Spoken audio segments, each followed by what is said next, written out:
ஸ்தோத்திரம். தேவனுக்கு மகிமை உண்டாவதாக. ஆண்டவரும் இரட்சகருமான இயேசு கிறிஸ்துவின் நாமத்தில் உங்கள் யாவருக்கும் என் அன்பின் வாழ்த்துக்களை தெரிவித்துக் கொள்கிறேன். தேவனின் வார்த்தை வெளிப்படும் நேரம். தேவ செய்தியின் தலைப்பு யார் பிழைப்பான்? என் அன்பு சகோதரனே, சகோதரியே, இந்த நாள்ல கூட பாருங்க, யார் பிழைக்க முடியும், எப்படி இருந்தா ஒரு மனுஷனுடைய வாழ்க்கையில பிழைப்பு உண்டாகும் என்பதை குறித்தான் இன்றைக்கு நாம் பார்க்க போகிறோம். வேதாகமத்திலிருந்து ஒரு வசனத்தை எடுத்து வாசிப்போம். ரோமரின் புஸ்தகம் 1ஆம் அதிகாரம் 17ஆம் வசனத்தை நாம் வாசிப்போம். விசுவாசத்தினாலே நீதிமான் பிழைப்பான் என்று எழுதியிருக்கிறபடி விசுவாசத்தினால் உண்டாகும் தேவ நீதி விசுவாசத்திற்கென்று அந்த சுவிசேஷத்தினால் வெளிப்படுத்தப்படுகிறது. ஹல்லேலூயா. இங்க மேல் வரிகளை ரொம்ப அழகா எழுதப்பட்டிருக்கு. விசுவாசத்தினாலே நீதிமான் பிழைப்பான். ஹல்லேலூயா. இப்ப பாருங்க, யார் பிழைக்க முடியும் அப்படின்னு சொன்னா, ஒரு மனுஷன் விசுவாசிப்பான் என்று சொன்னால் அவனைத்தான் தேவன் என்ன பண்ணுவாராம்? பிழைப்பூட்டக்கூடியவராய் இருக்கிறார். ஹல்லேலூயா.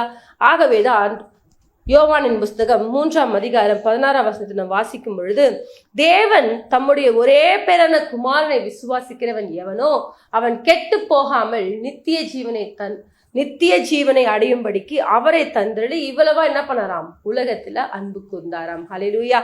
அப்ப பாருங்க, ஒரு மனுஷன் பிழைக்க வேண்டும் என்று சொன்னால் நமக்காக மரித்த, நமக்காக உயிர்த்தெழுந்த அந்த ஆண்டவராகிய இயேசு கிறிஸ்துவை ஒரு மனுஷன் விசுவாசிக்கும் பொழுது அவனால் பிழைக்க முடியும். ஹல்லேலூயா. ஆகவேதான் ரொம்ப அழகா சொல்ற, மனுஷன் அப்பத்தினாலே மாத்திரமல்ல, தேவனுடைய வாயிலிருந்து பிறக்கிற ஒவ்வொரு வார்த்தையினாலும் என்ன பண்ணுவானாம்? பிழைப்பானாம். அப்ப ஒரு மனுஷன் தேவன் சொன்ன வார்த்தைகளை விசுவாசிக்கும் பொழுது, தேவன் சொன்ன காரியங்களை ஒரு மனுஷன் நம்பும் பொழுது அவன் பிழைக்கக்கூடியவனாய் இருப்பான். ஹல்லேலூயா. இன்றைக்கு நிறைய நேரங்கள்ல பாருங்க, நம்ம பிழைக்கணும்னு சொன்னா நம்ம என்ன பண்ணோம்? ஒரு சில வேலைகள் நம்ம செய்ய வேண்டியதா இருக்கு. இப்ப பாருங்க, ஒவ்வொரு காரியங்களை செய்யும் பொழுது அதுக்கு ஏற்ற மாதிரி நம்ம நல்லா பிழைக்க முடியும். அதே போலதான் இன்றைக்கு இயேசு கிறிஸ்துவ ஒரு மனுஷன் விசுவாசிப்பான் என்று சொன்னால் அவனால் பிழைக்க முடியும். ஹல்லேலூயா. அன்றைக்கு பாருங்க, ஒரு நாள் இயேசு கிறிஸ்து என்ன பண்ணாரு? எரிகோ வீதி பக்கமா வராரு. வரும்பொழுது ஒரு மகள் 12 வருடமாய் பெரும்பாடுள்ள ஒரு மகளா இருக்கிறாங்க. பாப்பா வருங்க, 12 வருஷமா அந்த மகளுக்குள்ளாக உதிரப்போக்கு, எத்தனையோ ஹாஸ்பிட்டலுக்கு போயிட்டு வந்துட்டாங்க, எல்லா இடத்தையும் சுற்றி பார்த்துட்டாங்க, எங்கேயோ என்ன பண்ணல, அந்த மகளுக்கு ஒரு விடுதலை கிடைக்கல. அந்த மகளுக்குள்ள ஒரு விசுவாசம், இந்த பக்கமா இயேசு வந்திருக்கிறாரு, அவருடைய வஸ்திரத்தின் ஓரத்தை தொட்டால் நான் பிழைத்துக் கொள்வேன் என்று சொல்லி அந்த மகள் நம்பினாங்க. ஹல்லேலூயா. நம்பினதுனால பாருங்க, அவர் வஸ்திரத்தின் ஓரத்தை ஜஸ்ட் தொட்டாங்க. தொட்ட மாத்திரத்துல இயேசு அந்த மகளுக்கு ஒரு அற்புதத்தை செய்தார். ஹல்லேலூயா.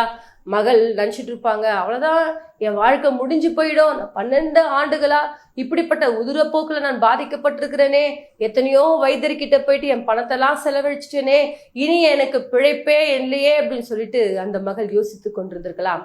ஆனால் இயேசுவை நம்புனாங்க. தேவன் தம்முடைய ஒரே பேரான குமாரனை விசுவாசிக்கிறவன் எவனோ, ஹல்லேலூயா. பாருங்க, யார் ஒருத்தர் இந்த இயேசுவை நம்பி, இந்த இயேசு என்னை வாழ வைப்பார், இந்த இயேசு என்னை உயர்த்துவார், இந்த இயேசு என்னை மேன்மைப்படுத்துவார் என்று சொல்லி யார் ஒருத்தர் அவரை நம்பி அவருடைய வார்த்தைகளை விசுவாசிக்கிறீர்களோ, உங்களுக்கு தேவன் நிச்சயமாக ஒரு பிழைப்பை கொடுக்க அவர் வல்லவராய் இருக்கிறார். ஹல்லேலூயா. பிழைப்பு என்று சொன்னால் என்ன? நம்ம வாழக்கூடியது. ஹல்லேலூயா. இன்றைக்கு நிறைய பேர் பாருங்க, இனி நான் அந்த பூமியில வாழ்ந்து என்னங்க பிரயோஜனம், நான் ஏங்க வாழணும்னு சொல்லிட்டு யோசித்து கொண்டிருக்கலாம். ஆனால் நீங்கள் இயேசுவை விசுவாசித்து பாருங்க, நீங்கள் இந்த பூமியில வாழ்வதற்குரிய அத்தனை காரியங்களையும் தேவன் உங்களுக்கு சந்திக்க வல்லவராய் இருக்கிறார். ஆகவே அன்பு சகோதரனே, சகோதரியே, இந்த நாள்ல கூட பாருங்க, அன்றைக்கு பெரும்பாடுள்ள ஸ்திரீ 12 வருஷமா பெரும்பாடுகளோடு போராடி கொண்டிருந்த மகள் இயேசுவை விசுவாசித்தாங்க. அந்த மகளுக்கு தேவன் ஒரு பிழைப்பை கொடுத்தார். ஹல்லேலூயா. இன்றைக்கு கூட நீங்கள் கூட விசுவாசிப்பீர்கள் என்று சொன்னால், உங்களுடைய வாழ்க்கையில எப்பேற்பட்ட வியாதியா இருந்தாலும், எப்பேற்பட்ட பலவீனமா இருந்தாலும், இயேசு என் வியாதியை நீக்க அவர் வல்லவராய் இருக்கிறார். வியாதியை உன்னை விட்டு விலக்குவேன் என்று சொன்ன தேவன், எகிப்தியருக்கு வரப்பண்ண வியாதியை ஒன்றும் உங்களுக்கு வரப்பண்ணேன் என்று சொன்ன தேவன், இன்றைக்கு என்னுடைய வாழ்க்கையில கூட இயேசு ஒரு அற்புதத்தை செய்வார் என்று சொல்லி நீங்கள் இன்றைக்கு விசுவாசத்தோடு கூட தேவனை நம்பிக்கொண்டிருப்பீர்கள் என்று சொன்னால், விசுவாசத்தோடு கூட அவரை பற்றி கொள்வீர்கள் என்று சொன்னால், இயேசு நிச்சயமாக உங்கள் வாழ்க்கையில வியாதியை சுகப்படுத்தி உங்கள் வாழ்க்கையில் அவர் அற்புதங்களை செய்ய அவர் வல்லவராய் இருக்கிறார். ஹல்லேலூயா. இப்ப பாருங்க, நீங்க சாப்பிடுற சாப்பாட்டுனால பிழைப்பு இல்லைங்க, நீங்க ஓடுற ஓட்டத்தினால பிழைப்பு இல்லைங்க, தேவன் உங்களுக்கு விசுவாசத்தை உங்களுக்குள்ளாக கொடுத்ததுனால தாங்க இன்னைக்கு நீங்க பிழைத்திருக்கிறீர்கள். ஹல்லேலூயா. ஆகவே அன்பு தேவச்சனமே, இன்றைக்கு நமக்கு ஒரு பிழைப்பு உண்டு என்று சொன்னால் அது தேவனிடத்துல மாத்திரம்தான் உண்டு. ஹல்லேலூயா. நீங்கள் தேவனை விசுவாசிக்கும் பொழுது நிச்சயமாக அவர் உங்களை பிழைக்க செய்ய அவர் வல்லவராய் இருக்கிறார். ஹல்லேலூயா. அது மாத்திரமல்ல, அன்றைக்கு பாருங்க, எசேக்கியா ராஜா கிட்ட எசேக்கியா தீர்க்கதரிசி சொல்றாரு, உன் வீட்டு காரியங்கள் என்ன பண்ணு, ஒழுங்குபடுத்திக்கோ, நீ என்ன பண்ண போற, மரணம் அடைய போறன்னு சொல்றாரு. உடனே பாருங்க, எசேக்கியா ராஜா சுவர்புறமாய் திரும்பி, கர்த்தாவே, நான் உமக்கு முன்பாக உண்மையும் மன உத்தமமாய் நடந்து கொண்டேன் என்று சொல்லி என்ன பண்றார், மிகவும் கர்த்தரை நோக்கி அழுகிறார். அவருக்குள்ள ஒரு விசுவாசம், நான் போய் தேவ சமூகத்துல ஜெபித்தேன் என்று சொன்னால், நான் போய் தேவ சமூகத்துல ஆண்டவரை நோக்கி பார்ப்பேன் என்று சொன்னால், அவர் நிச்சயமாக எனக்கு ஒரு ஆயுஸ் நாட்களை கொடுக்க அவர் வல்லவராய் இருக்கிறார் என்று சொல்லி எசேக்கியா ராஜாவுடைய விசுவாசம். ஹல்லேலூயா. அவர் போய் அழுது தேவ சமூகத்துல ஜெபித்த பொழுது தேவன் 15 ஆண்டுகளை கூட்டி கொடுத்தார். ஹல்லேலூயா. அப்ப பாத்தீங்களா, விசுவாசத்தினாலே நீதிமான் பிழைப்பானுங்க. இந்த மகன் போயிட்டு ஐயோ சாக போறேன் அப்படி யோசித்து கொண்டு இல்ல, நான் போய் ஜெபிச்சா ஏசு நிச்சயமா எனக்கு ஒரு பிழைப்பை தருவார், என்னுடைய விசுவாசத்தினால் நான் பிழைத்துக் கொள்வேன் என்று சொல்லி தேவனை நோக்கி மன்றாடுறார். ஹல்லேலூயா. உன் விண்ணப்பத்தை கேட்டேன், உன் கண்ணீரை கண்டேன் என்று சொன்னது போல தேவன் அந்த மகனுடைய விண்ணப்பத்தை கேட்டு, அந்த மகனுடைய கண்ணீரை கண்டு, அந்த மகனுடைய விசுவாசத்து நிமித்தமாக அந்த மகனுடைய வாழ்க்கையில கர்த்தர் அற்புதங்களை செய்தார். 15 ஆண்டுகளை தேவன் கூட்டி தந்தார். ஹல்லேலூயா. இன்றைக்கு உங்களுக்கு கூட அப்படிப்பட்ட அற்புதங்கள் நடக்க வேண்டுமா, உங்களுடைய வாழ்க்கையில அப்படிப்பட்ட அதிசயங்கள் நடக்க வேண்டுமா, நீங்கள் தேவனை விசுவாசிக்க வேண்டும். ஹல்லேலூயா. விசுவாசிக்கிறவனுக்கு எல்லாம் கூடும். ஹல்லேலூயா. நீ விசுவாசித்தால் தேவனுடைய மகிமையை காண்பாய். அவ பாருங்க, விசுவாசம் தாங்க ஒரு மனுஷனுடைய வாழ்க்கையில மிகவும் இன்றியமையாததாய் காணப்படுகிறது. ஆகவே இந்த விசுவாசத்தை எப்பொழுதும் உங்களுக்குள்ளாக வைத்துக் கொள்ளுங்கள். இந்த விசுவாசம் உங்களுக்குள்ளாக இருக்கும் என்று சொன்னால் நிச்சயமாக உங்களுக்கு ஒரு பிழைப்பை கொடுக்க அவர் வல்லவராய் இருக்கிறார். நம்ம பாருங்க, அநேக நேரங்கள்ல இப்போ விதைக்கிறோம், ஒரு சில விதைகளை நாம் என்ன பண்றோம், விதைக்கிறோம். காரணம் என்ன, நான் விதைச்சா கண்டிப்பா ஒரு நாள் என்ன பண்ணோம், அந்த விதை பலன் தரும்னு சொல்லிட்டு. அதே போலதான் பாருங்க, இன்றைக்கு நாம நிறைய நேரத்துல என்ன பண்றோம், இந்த மனிதர்களுக்குள்ளாக ஒரு சில விதைகளை விதைக்கும் பொழுதே ஒரு பலனை தரும்னு சொல்லிட்டு அவங்க நம்பிக்கையோடு கூட ஒரு காரியங்களை செய்யறாங்க. ஏன், நம்ம தேவனுடைய வார்த்தைகள், அதை காட்டிலும் வெளியேற பெற்ற வார்த்தைகளை கர்த்தர் நமக்குள்ளாக கொடுத்திருக்கிறார். அந்த வார்த்தையை ஏன் நாம் விசுவாசிப்பது இல்லை? இயேசு சொன்னார்னா அப்படியே நடக்கும்னு சொல்லிட்டு ஏன் நம்ம நம்புவது கிடையாது. ஆகவே இன்றைக்கு கூட பாருங்க, நம்பிக்கையோடு கூட நீங்க தேவ சமூகத்துல காத்து கொண்டிருங்க. விசுவாசத்தினாலே நீதிமான் பிழைப்பான் என்று சொன்னது போல நீங்க விசுவாசிக்கும் பொழுது நிச்சயமாக நீங்கள் பிழைப்பீர்கள். தேவன் உங்களை ஒருபோதும் என்ன பண்ண மாட்டாரு, கைவிடவே மாட்டார். ஹல்லேலூயா. அன்றைக்கு பாருங்க, பத்திமேய குருடனுக்குள்ள ஒரு விசுவாசம், ஏசி வழியாய் வந்திருக்கிறாரு, நிச்சயமாக எனக்கு கண் பார்வை தருவார் என்று சொல்லி உடனே பாருங்க, தாவீதின் குமாரனே எனக்கு இறங்கும் என்று சொல்லி கர்த்தரை நோக்கி விண்ணப்பம் பண்றார். ஆனாலும் எல்லாரும் என்ன பண்றாங்க, அதட்டுறாங்க. அதன் மத்தியிலையும் என்ன பண்றார், பத்திமேய குருடன் தாவீதின் குமாரனே எனக்கு இறங்கும் என்று சொல்லி இன்னும் ஒரு சத்தத்தோடு தேவனை நோக்கி மன்றாடுறார். ஹல்லேலூயா. இப்ப பாருங்க, அந்த மகன் கண் பார்வை இல்லாத மகனுக்கு தேவன் கண் பார்வை கொடுத்தார். காரணம் என்ன, பர்த்திமேய குருடனுக்குள்ளாக ஒரு விசுவாசம். ஹல்லேலூயா. அதே விசுவாசம் உங்களுக்குள்ளாக இருக்கும் என்று சொன்னால் நீங்கள் கூட இன்றைக்கு அற்புதத்தை பெற்றுக்கொள்ள உங்களாலையும் முடியும். ஹல்லேலூயா. விசுவாசத்தினால என்ன பண்ணுவானாம், நீதிமான் பிழைப்பான். ஹல்லேலூயா. நீங்க விசுவாசிப்பீங்கன்னு சொன்னா உங்களை தேவன் நிச்சயமாக பிழைக்க செய்வார். யார் மூலமாய் பிழைக்க செய்வார்? இயேசு கிறிஸ்து. ஹல்லேலூயா. இயேசு கிறிஸ்துவை யார் ஒருத்தர் விசுவாசிக்கிறீங்களோ அவர்களை தேவன் நிச்சயமாக பிழைக்க செய்ய அவர் வல்லவராய் இருக்கிறார். ஹல்லேலூயா.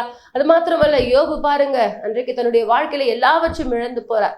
ஆனாலும் சொல்றார், கர்த்தர் கொடுத்தார், கர்த்தர் எடுத்தார், கர்த்தருடைய நாமத்துக்கு ஸ்தோத்திரம் என்று சொல்லி தேவனை மகிமைப்படுத்தக்கூடிய ஒரு மகனாய் காணப்பட்டார். அவருடைய வாழ்க்கையில எப்பேற்பட்ட பிரச்சனைகள் வந்தாலும், யோபுடைய வாழ்க்கையில எப்பேற்பட்ட இழப்புகள் வந்தாலும் அதன் மத்தியில நான் நம்பி இருக்கிறவர் இன்னார் என்று அறிந்திருக்கிறேன். ஹல்லேலூயா.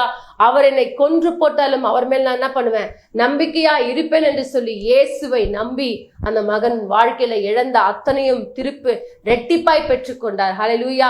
இன்றைக்கு கூட அப்பேற்பட்ட விசுவாசம் உங்களுக்குள்ளாக இருக்கிறதா? ஆகவேதான் சொல்றார், நீ விசுவாசித்தால் தேவனுடைய மகிமையை காண்பார். விசுவாசிக்கிறவன் என்ன பண்ணுவான், பதறமாட்டான். விசுவாசித்தால் தேவன் பெரிய காரியம் காரியங்களை செய்வார். ஆகவே தேவ பிள்ளைகளே, விசுவாசத்தினாலே நீதிமான் பிழைப்பான் என்று சொன்னது போல அன்றைக்கு யோபு பிழைத்ததற்கு காரணம், யோபுடைய வாழ்க்கையில் இரட்டிப்பான ஆசீர்வாதங்கள் வந்ததற்கு காரணம், யோபு விசுவாசத்தோடு கூட தேவனை தேடினார். ஹல்லேலூயா. இன்றைக்கு நீங்கள் கூட தேடி பாருங்க, தேவன் நிச்சயமாக உங்களையும் ஆசீர்வதிக்க அவர் வல்லவராக இருக்கிறார். ஆபிரகாம் பாருங்க, சரீரம் செத்தவன், அவங்க மனைவிக்குள்ளாக பிள்ளை பெறுவதற்குரிய எந்த வழிபாடும் இல்லை, எல்லாமே முடிஞ்சு போயிடுச்சு. ஆனாலும் ஆபிரகாம் என்ன பண்ணார்னா விசுவாசத்திலே நிலைத்திருந்தவராய் காணப்பட்டார். ஹல்லேலூயா. ஆபிரகாம் தேவனை விசுவாசித்தார். அது அவனுக்கு எப்படி எண்ணப்பட்டுச்சாம்? நீதியாக எண்ணப்பட்டதாம். தாங்கள் சரீரம் செத்தவர்கள் என்றும் அதை பொருட்படுத்தாம தேவனை மாத்திரம் விசுவாசித்தாங்க. ஹல்லேலூயா. விசுவாசத்தினாலே நீதிமான் பிழைப்பான் என்று சொன்னது போல ஆபிரகாமும் சாராலும் தேவனை விசுவாசத்தின் நிமித்தமாக இந்த வயதான நாட்களிலும் தேவன் அவர்களுக்கு நல்ல ஒரு பிள்ளையை பெற்றெடுக்கும்படிக்கு கர்த்தர் கிருபை தந்தார். அன்பு தேவ பிள்ளைகளே, இன்றைக்கு கூட நீங்கள் கூட விசுவாசத்தோடு கூட தேவனை உறுதியாய் பற்றி கொள்ளுங்க. தேவனிடத்தில் சேருகிறவன் அவர் உண்டென்றும் அவர் தம்மை தேடுகிறவர்களுக்கு பலன் அளிக்கிறவர் என்று நீங்க என்ன பண்ணுமா?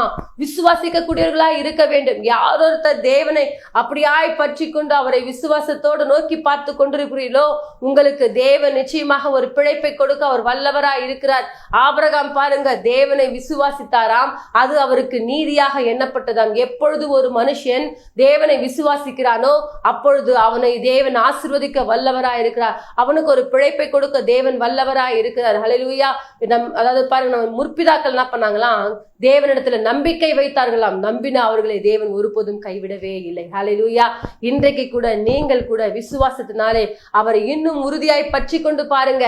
இயேசு என்னுடைய வாழ்க்கையில கடனை மாற்றுவார். இயேசு என்னுடைய வாழ்க்கையில ஏழ்மை நிலைமைகளை மாற்றுவார். இயேசு என்னுடைய வாழ்க்கையில வியாதியை சுகமாக்குவார். இயேசு என்னை உயர்த்துவார். இயேசு என்னை மேன்மைப்படுத்துவார். இயேசு என்னை கனப்படுத்துவார் என்று சொல்லி யார் ஒருத்தர் இந்த இயேசுவை உயர்த்தி கொண்டு அவர் மேல் நம்பிக்கையோடு கூட காத்து கொண்டிருக்கிறீங்களோ உங்களை தேவன் நிச்சயமாக கைவிடவே மாட்டார். அவர் சொல்றாரு, நான் உன்னை விட்டு விலகுவதும் இல்லை, உன்னை கைவிடுவதும் இல்லை. ஹல்லேலூயா.